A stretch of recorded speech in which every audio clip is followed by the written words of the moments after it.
an ongoing slump in international travel to the United States may extend well beyond the summer season. Experts caution, painting a bleak picture for the nation's tourism industry. In a surprising twist, a once promising marketing campaign in Buffalo, New York, aimed at reviving the interest of Canadian tourists, faltered despite initial enthusiasm. The initiative, which included a generous $500 gift card giveaway, was designed to reassure Buffalo's northern neighbors of their warm welcome and cherished presence. However, by late July, it became apparent that the anticipated influx of Canadian visitors for the summer would not materialize.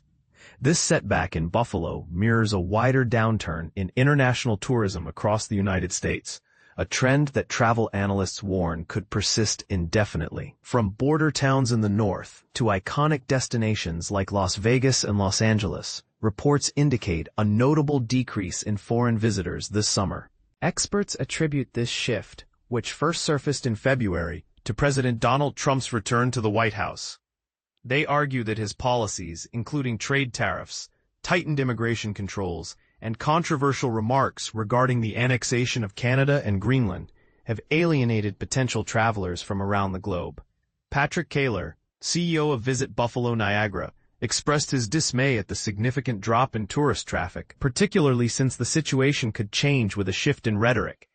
The World Travel Tourism Council projected, prior to Memorial Day, that the U.S. would be the sole country among the 184 it studies where foreign visitor spending would decline in 2025.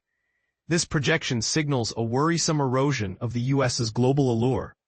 Julia Simpson, the Council's president and CEO, emphasized that while other countries are extending a welcoming hand to tourists, the U.S. government appears to be sending a contradictory message. Travel research firm Tourism Economics forecasts an 8.2% reduction in international arrivals by 2025, an improvement from an earlier prediction of a 9.4% decrease, but still markedly lower than pre-COVID-19 pandemic levels. Deborah Friedland, managing director at Eisner Advisory Group, identified several challenges facing the U.S. travel industry, including increased travel costs, political instability, and ongoing geopolitical tensions. Trump's second term has seen a reinforcement of restrictive policies, such as a reinstated travel ban targeting predominantly African and Middle Eastern countries, stricter visa regulations, and intensified immigration enforcement. Simultaneously, the administration's push for tariffs on foreign goods has fostered an impression among some foreign citizens of being unwelcome. The perception of unwelcoming sentiments has even influenced the decision to postpone an international swing dancing event, originally slated for New York City's Harlem district. Event organizers noted that the perceived hostility towards foreigners led to a withdrawal of international competitors from the World Finals of the International Lindy Hop Championships.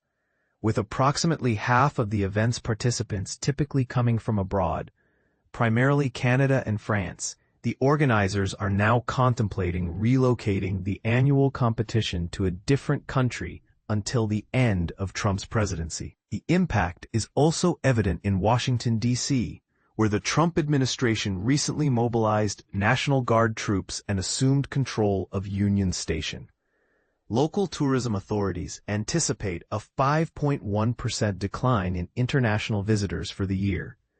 In response, Destination DC plans to launch a campaign to counteract negative perceptions by showcasing the city through the eyes of its residents, aiming to highlight the more personal side of the nation's capital.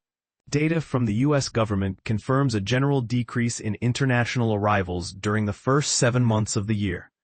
The number of overseas visitors, excluding those from Mexico and Canada, dropped by over 3 million or 1.6%. compared to the same period the previous year, according to preliminary statistics from the National Travel and Tourism Office.